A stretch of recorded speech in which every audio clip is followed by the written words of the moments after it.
दद्दा नहीं रहे फोन पर। भैया के ये शब्द सुनते ही दिल अंदर तक दर्द से भर गया, पर तसल्ली थी बीना को कि जब माँ है तब तक मायका।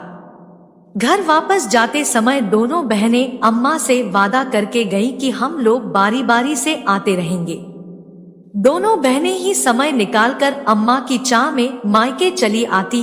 भाभी के व्यवहार में फर्क था तो 2 दिन से अधिक न रुकती, पर अब उन्हें कुछ था जो बेहद अजीब लगता। ये बात उसके साथ छोटी बहन गुड्डी ने भी महसूस की थी। जब दोनों दद्दा को बीमारी के समय देखने आई थी, जब भी अम्मा अपनी दोनों बेटियों के साथ होती, दोनों को अपनी पीठ पर एक जोड़ी आंखें अक्सर घूरती महसूस होती। जब तक दद्दा थे अम्मा की चिट्ठी मार्च से ही आने लगती कि बिटिया आ जाओ, और बीना गुड्डी उत्साह से भर जाती। दोनों बहनें हालांकि बेहद कम दिनों के लिए आती और बेहद संपन्न था मायका, पर दद्दा के जाने के बाद हालात कुछ और ही हो गए थे घर के। अम्मा के पास यूं तो कोई न बैठता, पर जब भी बीना या गुड्डी आ जाती तो भाभी या उनके बच्चे कोई न कोई मौजूद जरूर रहता और दोनों की मन की बात मन में ही रह जाती।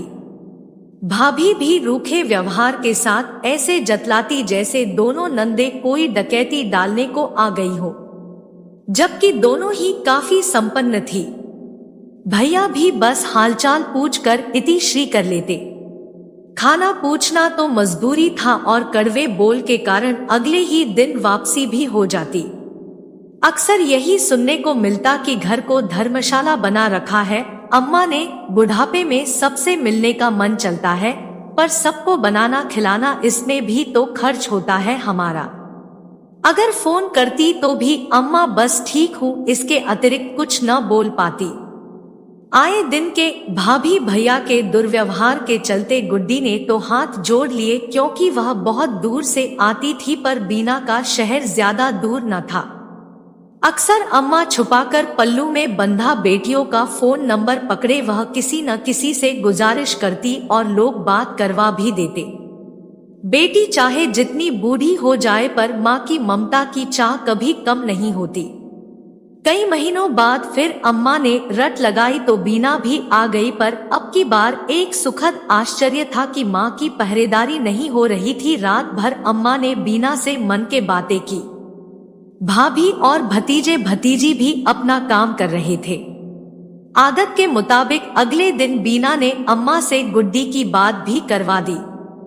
वापसी के समय अम्मा बच्चों की तरह बिलक के रोई कि आ जाया करो जल्दी, पता नहीं अब की बार मैं मिलूं या नहीं।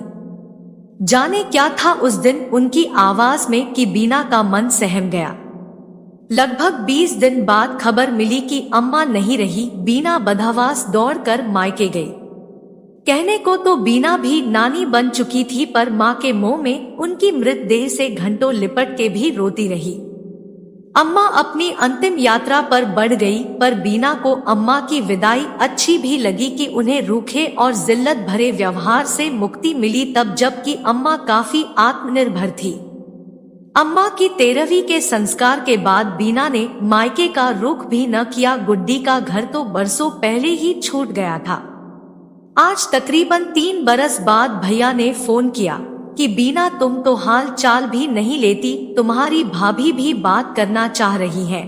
आज भाभी ने भी जरूरत से ज्यादा बात में चाशनी घोलते हुए कहा कि बिट्टी जब अम्मा थी तो हर हफ्ते आ जाती थी, और अब 3 साल हो गए 13वीं के बाद देहरी पर पांव भी नहीं रखा। न चाहते हुए भी बीना के जख्म हरे होकर रिस पड़े। बस लालच था तो सिर्फ अम्मा के पास 2 दिन गुजारने का, वरना अपने घर में रोटी और जगह की कमी किसी भी औरत को नहीं होती। एक माँ ही है जिसके रहते बेटी बड़ी नहीं होती। बस एक सब्र है कि भले बेशर्मी देकर आती रही, पर अम्मा के मन की सुन ली और अपनी कह ली। उनके न रहने पर आती तो सिर्फ स्वाभिमान ही हाथ लगता। अब किसके लिए आऊं और क्यों, जब तक अम्मा थी तब तक बात और थी। बस करो बिट्टी, हमें अपनी गलती का एहसास है, बहुत बुरा किया है तुम दोनों के साथ हमने। आज जब तुम्हारी भतीजी को देखने को तरसते हैं तो अम्मा की तड़प समझ में आती है, जिन्हें हमने सिर्फ बहू के चश्मे से ही देखा। अगर 2 दिन को भी आ जाओगी तो अच्छा लगेगा। भैया और भाभी के बेहद कहने पर बीना मायके गई तो भाभी में बड़ा बदलाव पाया। ये वही भाभी थी जिनके डर से अम्मा अपने मन की बात भी न कर पाती। चलते वक्त भाभी ने बीना को उसके लिए अम्मा की दी हुई कुछ निशानियां देकर कहा। बीना ने विनम्रता से इनकार करते हुए कहा कि भाभी, मुझे सिर्फ अम्मा और अपनों का मोह था, इन बेजान चीजों का नहीं। भाभी आंसू पोंछकर रुंधे गले से बोली कि आती रहना बिट्टी, बुढ़ापे में ही सही, लेकिन ये समझ आ गई कि इन बेजान चीजों की चाह में इतना आगे बढ़ गए हम कि रिश्तों की जान ही छीन ली। बीना ने भाभी के आंसू पोंछकर कहा कि भाभी दुखी मत हो, जो हो गया सो बदल नहीं सकता, पर अफसोस इसी बात का रह जाता है कि समझ हमेशा इंसान के जाने के बाद ही आती है।